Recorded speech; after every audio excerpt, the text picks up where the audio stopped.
va terminer le discours sur le mont Olive, les Olives. Et donc, on va voir des thèmes très lourds, on va voir des idées très très fortes et puissantes. En même temps, ça fait du bien de voir tant de princesses et de couronnes parmi nous. J'ai même entendu qu'il y avait une reine parmi toutes ces princesses. Attention, Antoine. Amen. Oh, d'accord, ok. Donc, on est en Marc chapitre 13. C'est derrière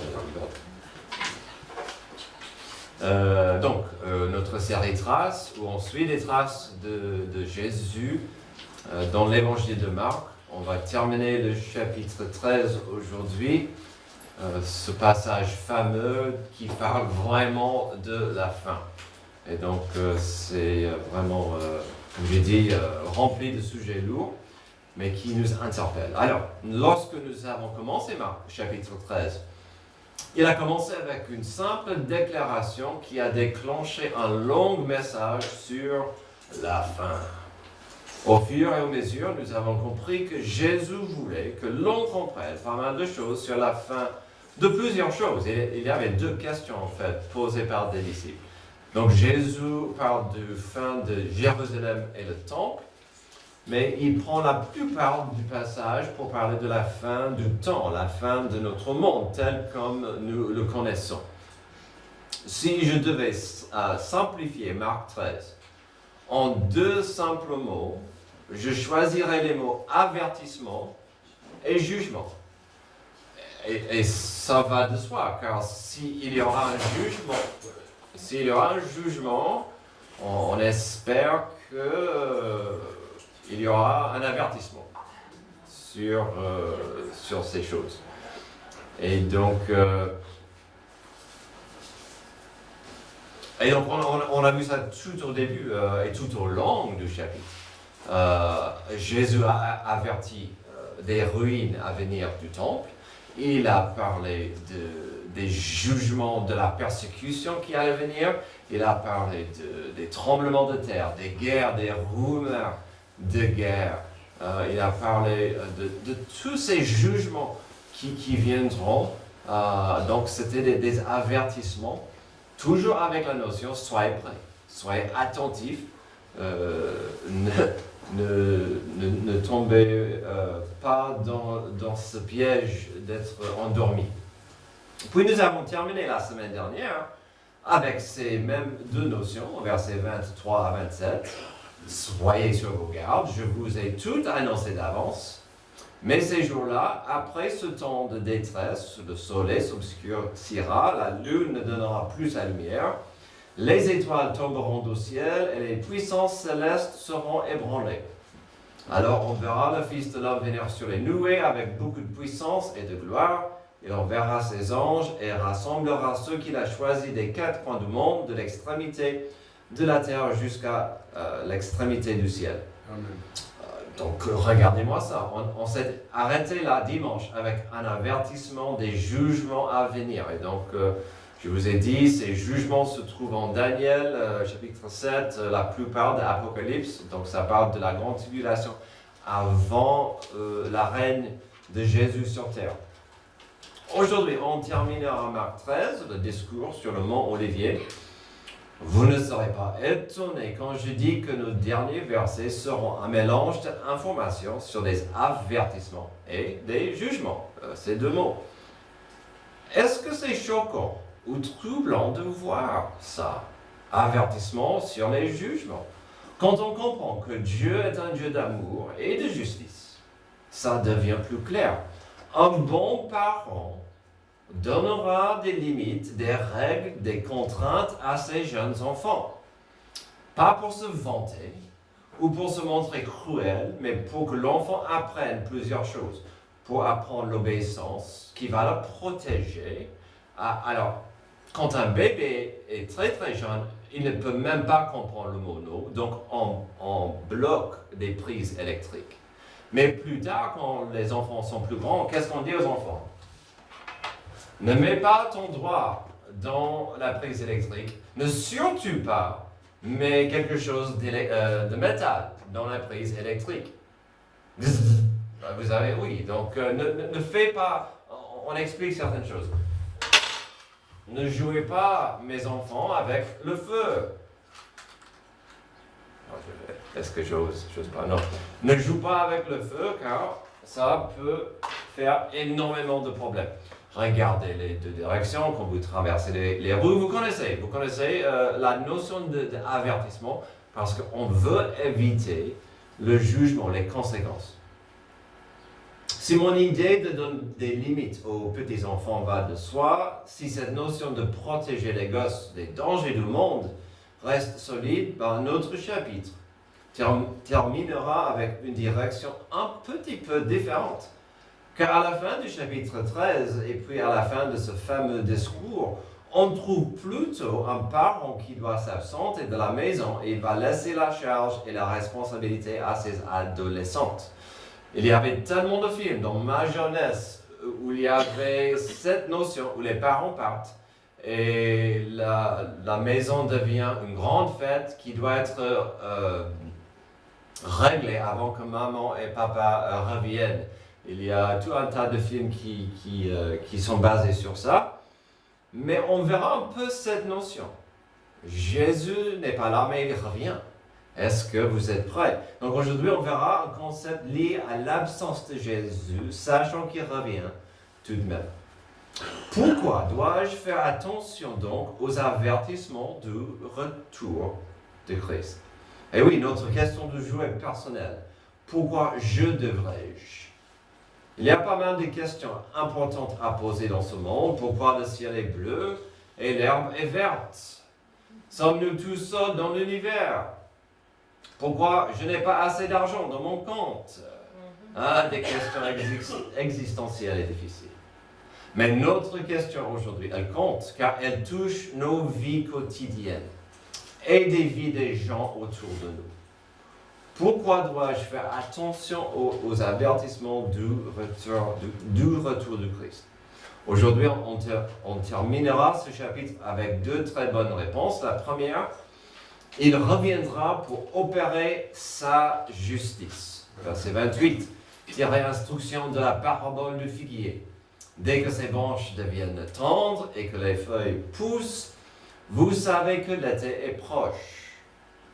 Alors, qu'est-ce qu'il est en train de dire? Il y a des signes. On a vu ça tout au long du Marc 13. Il y aura des signes avant la fin. Et donc, soyez vigilants. De même, quand vous verrez ces choses arriver, sachez que le Fils de l'homme est proche, qu'il est à la porte. Je vous le dis en vérité, cette génération ne passera pas avant que tout cela n'arrive. Le ciel et la terre disparaîtront, mais mes paroles ne disparaîtront pas.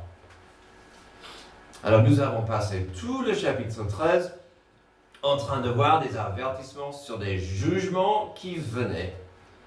Il terminera son discours encore avec un avertissement, mais pas n'importe quel. Il revient pour dire que l'humanité devait... il revient pour dire à l'humanité ce que l'humanité devait toujours comprendre. Alors que devrait l'humanité comprendre? Toujours. Déjà, avant d'y répondre, disons ceci. La sagesse de Dieu n'est pas toujours compréhensible. Le timing de Dieu n'est pas toujours compréhensible. Mais sa volonté des Genèse jusqu'à Apocalypse revient toujours à la rédemption. Dieu nous bénit avec la liberté de choisir. Mais souvent, l'homme choisit d'aller dans la direction opposée de Dieu. Amen. Ça, c'est l'énigme, la tragédie de la rédemption. L'homme a la liberté de choisir, il va choisir mal. Dieu veut que l'homme choisisse Dieu, son amour, sa grâce, sa miséricorde. Ça, c'est la rédemption. Jusqu'au point d'envoyer Jésus à la croix pour payer pour cette rédemption. La vérité simple de la volonté de Dieu se trouve dans le passage classique de Jean 3,16, car Dieu a tant aimé le monde qu'il a donné son Fils unique afin que quiconque croit en lui ne périsse point, mais qu'il ait la vie éternelle. La vie éternelle avec Dieu en mettant ma foi en Jésus-Christ. Amen. Le don du salut. Alors si Dieu a toujours voulu sauver l'humanité de elle-même, ça va de soi que nous voyons ce passage se termine avec un dernier appel à veiller. C'est ironique parce que tout à l'heure, je vous ai dit de levez-vous pour mieux dormir au lieu de chanter. Mais on va régler ça pour dire soyez réveillés pour ce passage. Jésus est à la porte. Il sera là. Et quand ce moment arrive, il n'y aura plus de temps pour la repentance. La génération, ce dont il parle, verra le Fils de l'homme venir sur les nuées avec beaucoup de puissance et de gloire. Et son but sera d'instaurer la justice totale, la justice divine. Selon les prophéties multiples, il viendra dans toute sa gloire et toute sa puissance pour anéantir le mal et pour restaurer ce monde à la perfection. Je l'ai dit la semaine dernière, peut-être la semaine d'avant, Apocalypse est parfois difficile, compliqué, mais si vous voulez comprendre Apocalypse, c'est le jugement de Dieu. Un jour, sa patience arrivera à sa fin. Et donc, on a vu un peu de ces jugements. Mais ce qu'il ne faut pas rater dans les versets 28 à 31, c'est que le passage, c'est un avertissement. Qu'a-t-il dit? En fait, ce qu'il dit, c'est un récapitulatif de ce que nous avons vu tout au long du chapitre. Le Seigneur reviendra, mais avant, il y aura, heureusement, des signes. Si vous avez raté les 2 derniers messages, Jésus parlait des guerres, des rumeurs de guerre, des tremblements de terre, des famines, puis de la persécution sévère pour ceux qui tiendront ferme dans leur foi. On a vu la semaine dernière quelques détails malheureux sur la grande tribulation et combien ça sera pénible. Où il a dit, si vous êtes dans un certain endroit, fuyez.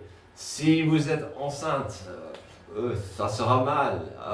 Priez que ça n'arrive pas pendant un certain moment. Ça sera et on a vu, il y aura des astres, des signes que le passage dit que le monde n'a jamais vu avant ce jugement final. Puis le verset 31 est à la fois magnifique, mais aussi terrible. Le ciel et la terre disparaîtront, mais mes paroles ne disparaîtront pas. Le monde tel que nous le connaissons disparaîtra. De loin, notre monde est beau. De loin, notre planète est belle. Mais une fois que l'on commence à regarder des choses de près, nous pouvons vite constater l'infection mondiale du péché. Apparemment, aux États-Unis, les 2 dernières nuits, on pouvait voir ce que normalement on voit juste au nord ou au sud. J'ai pas le nom. Les aurores. Voilà, les aurores. Oui, et donc c'était pour une raison, je ne sais pas pourquoi, visuelle à quasiment tout le monde dans certains endroits que normalement ils ne peuvent pas les voir. Ce monde est magnifique, ce monde est bel. En même temps, on sait bien que ce monde est moche parce qu'elle est pourrie par le péché dès le début. La bonne nouvelle du verset 31 est évidente. Comme Jésus a commencé avec la notion de combien la beauté du temple, et bien sûr notre monde, était éphémère, il nous rappelle au verset 31 de ce qui compte vraiment, sa parole. Sa parole est éternelle, sa parole est puissante, sa parole, c'est la vérité. Amen.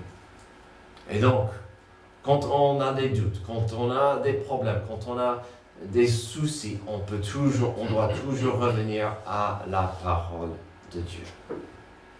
Et donc oui, quand il revient pour son retour triomphal, ça sera afin d'opérer la justice, les 2 côtés de la justice, de juger le mal, mais aussi de refaire ce monde magnifique et beau à sa volonté. Pourquoi dois-je faire attention aux avertissements de retour de Christ? D'abord, parce qu'il vient pour opérer la justice. Deuxième, il reviendra pour observer notre service. Verset 32, quant au jour et à l'heure, personne ne les connaît, même pas les anges dans le ciel, ni le Fils. Le Père seul les connaît. Faites bien attention, restez en éveil et priez, car vous ignorez quand ce temps viendra. Alors, certes, la raison principale de son retour sera de enfin restaurer le monde, restaurer la justice et de compléter l'œuvre de la rédemption. Mais il est évident ici que lorsqu'il revient, il sera intéressé par la fidélité et le service et l'amour pour Dieu. Alors, si j'étais un pasteur un peu plus légaliste, je prendrais ce passage et je ferais beaucoup de choses avec pour dire, vous pouvez faire mieux pour plaire à Dieu. Parce qu'il revient, et surtout pas qu'il revient et vous trouve dans le péché. Même si c'est vrai, même si c'est un avertissement qu'on voit. On voit que dans ce passage, l'importance de la fidélité, le service et l'amour pour Dieu. Dis donc, ce sont, on verra ça bientôt, ce sont nos valeurs à nous, nos trois poteaux de notre Église. Il veut voir quand il revient, est-ce que vous êtes éveillés? Est-ce que vous êtes en train de prier? Car vous ignorez quand ce temps viendra. Si son retour est imminent et le moment exact est inconnu, il serait trop facile de vivre comme si Dieu n'est pas important, ni sa volonté. Mais le verset 33 est très clair. Faites bien attention. Restez en éveil et priez, car vous ignorez quand ce temps viendra. J'ai été frappé quand je lisais, j'étudiais ça. Une bonne clé pour être prêt. Et dans le verset 33, priez. Paul a dit priez sans cesse. Est-ce que c'est possible de prier sans cesse?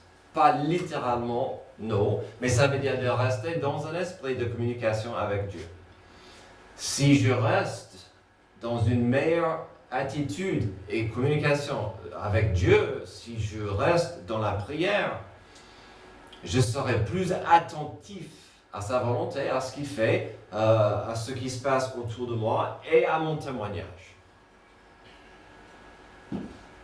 Puis le reste du passage nous rappelle que Dieu a des attentes pour nous. Verset 34. Cela se passera comme pour un homme qui part en voyage. Il laisse sa maison, remet l'autorité à ses serviteurs, indique à chacun son travail et ordonne aux portiers de rester éveillés. Restez donc vigilants, car vous ne savez pas quand viendra le maître de la maison, le soir, au milieu de la nuit, au chant du coq, ou le matin, qu'il ne vous trouve pas endormi quand il arrivera tout à coup. Ce que je vous dis, je le dis à tous, restez vigilants. Les implications de ce verset sont fortes et lourdes. Déjà, je pouvais commencer avec nos trois poteaux, comme j'ai dit il y a 2 minutes. Est-ce que, quand il revient, est-ce que j'aurai un amour correct pour Dieu et pour mon prochain? Est-ce que le gardien à la porte sera en train d'être fidèle à sa poste? Et est-ce que le serviteur sera fidèle à son poste? Et est-ce qu'ils vont s'aimer ou être dans le pardon? On peut voir l'Église dans ce passage. On peut voir nos responsabilités, d'être fidèles, de servir, d'aimer. Et ça c'est juste nos trois poteaux de notre but. Il y a tant d'autres que je pourrais lister. Restez vigilants. Et pourquoi pas regarder d'autres idées? Il y a la notion évidente aussi que nous sommes censés briller pour Dieu. Une lampe ne reste pas cachée. On est censé briller pour Dieu. Il est dur parfois de toujours briller pour Dieu. J'avoue. Et parfois, je ne brille pas assez. J'avoue. Un tel passage me rappelle de l'importance de dire, est-ce que je suis prêt? Est-ce que je suis dans cette attitude de prière, de service, d'amour? Il y a aussi des fruits de l'esprit au Galates 5 à y penser. Mais les fruits de l'esprit, c'est l'amour, la joie, la paix, la patience, la bonté, la bienveillance, la foi, la douceur, la maîtrise de soi. Contre de telles attitudes, il n'y a pas de loi.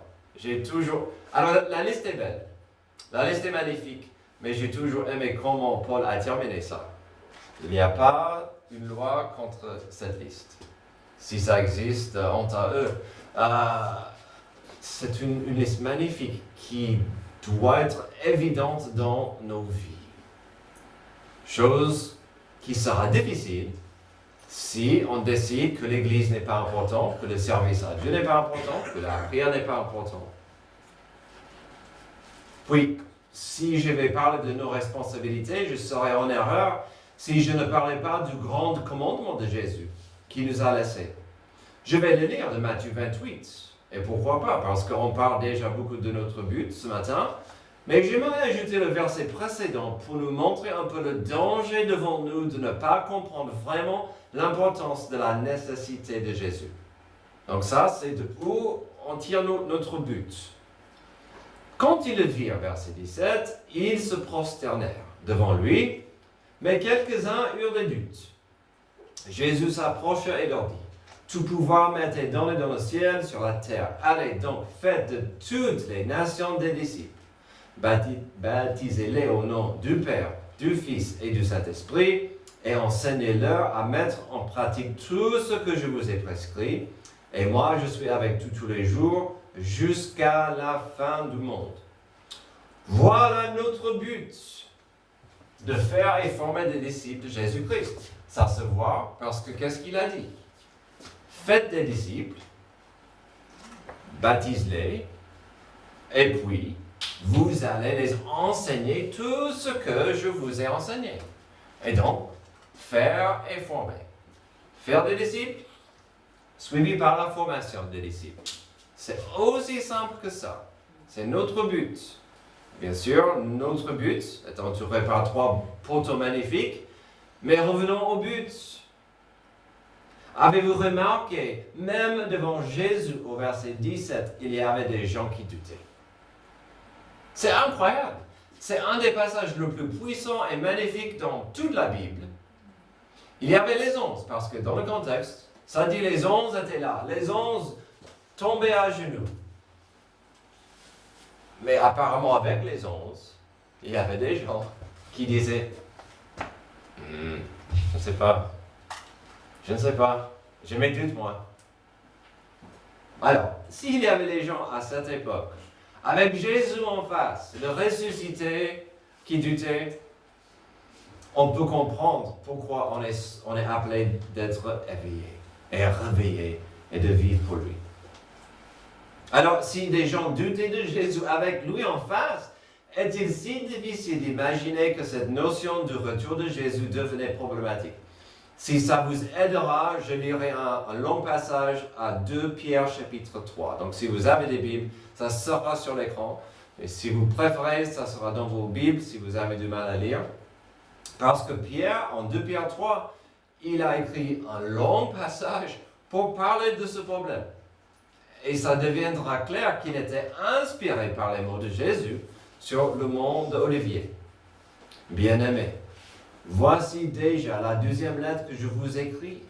Dans l'une et dans l'autre, je fais appel à vos souvenirs pour éveiller en vous une saine intelligence. Ouf, déjà il demande beaucoup. Afin que vous vous rappeliez les paroles prononcées autrefois par les saints prophètes, ainsi que les commandements du Seigneur et Sauveur enseignés par vos apôtres. Sachez avant tout que dans les derniers jours viendront des moqueurs pleins de railleries. Ces hommes vivront en suivant leurs propres désirs et diront: où est la promesse de son retour? En effet, depuis que nos ancêtres sont morts, tout reste dans le même état qu'au début de la création. De fait, ils veulent ignorer que des cieux ont existé autrefois par la parole de Dieu, ainsi qu'une terre tirée des eaux et au milieu d'elle. Ils oublient volontairement que le monde alors a disparu de la même manière, submergé par l'eau. Or, par la parole de Dieu, le ciel et la terre actuels sont gardés pour le feu, réservés pour le jour de jugement et de la perdition des hommes impies. Donc, c'est intéressant parce qu'on revient à ce qu'on a vu tout à l'heure, la parole de la puissance, de la parole de Jésus. Mais s'il y a une chose, verset 8, bien-aimés, que vous ne devez pas oublier, c'est qu'aux yeux du Seigneur, un jour est comme 1000 ans, et 1000 ans sont comme un jour. Le Seigneur ne tarde pas dans l'accomplissement de la promesse, comme certains le pensent. Au contraire, il fait preuve de patience envers nous, voulant qu'aucun ne périsse, mais que tous parviennent à la repentance. Le jour du Seigneur viendra comme un voleur dans la nuit. Ce jour-là, le ciel disparaîtra avec fracas, les éléments embrasés se désagrégeront, et la terre, avec les œuvres qu'elle contient, sera brûlée. Puisque tout notre monde doit être dissous, combien votre conduite et votre piété doivent être, elles, saintes. Attendez et hâtez la venue du jour de Dieu, jour où le ciel enflammé se désagrégera. Oh, je l'ai fait la première fois. Désagrégera et je continue. Où les éléments embrasés fondront. Mais nous attendons, conformément à sa promesse, un nouveau ciel et une nouvelle terre où la justice habitera. Amen. C'est pourquoi, bien-aimés, dans cette attente, faites tous vos efforts pour qu'il vous trouve sans tache et irréprochable dans la paix. Amen. Et donc, toute cette notion revient pour moi à l'amour pour Dieu et à l'amour pour son prochain et les fruits que ça donne. C'est clair qu'il était inspiré de notre passage et des mots de Jésus, car il parle de la justice, il parle du jugement, il parle de la puissance de la parole de Dieu. Il a dit, c'était la puissance de la parole de Dieu qui a submergé la planète dans le premier jugement. Deuxième jugement sera la puissance de la parole de Dieu, mais ça sera le feu du jugement. Mais c'est Dieu qui aura le dernier mot. Tout son passage, que ce soit Pierre ou de Jésus, ce sont des grands avertissements. Si vous allez dire que vous croyez en Jésus et que vous voulez vivre pour Jésus, forcément, il faut vivre votre vie comme si Jésus pouvait revenir à n'importe quel moment. Alors bien sûr, cela implique de la sagesse et de l'équilibre. Certains gens vont choisir des dates. Jésus va revenir à cette date. Ils vendent tous, ils habitent tous sur une ferme. Et quand Jésus ne revient pas, c'est un mauvais témoignage. Ou ils ne vont pas aussi loin que de vendre toutes leurs affaires, mais ils ne vont pas se préparer pour le futur, pour la retraite. Donc il faut trouver un équilibre. C'est important d'avoir un équilibre dans ce monde, de comprendre, Jésus peut revenir aujourd'hui, mais quand même, je dois vivre comme s'il pourrait revenir demain. Amen. Et donc, ça nous donne des responsabilités à vivre aujourd'hui et demain pour lui, mais aussi de témoigner aujourd'hui et demain pour lui. Comme des bons parents vont donner à leurs enfants des limites, des règles et des responsabilités, nous aussi avons la grande responsabilité de vivre pour Jésus. Et cela implique de parler de lui, de sa justice et de notre service.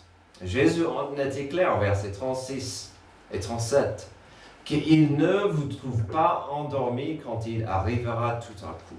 Ce que je vous dis, je le dis à tous, restez vigilants.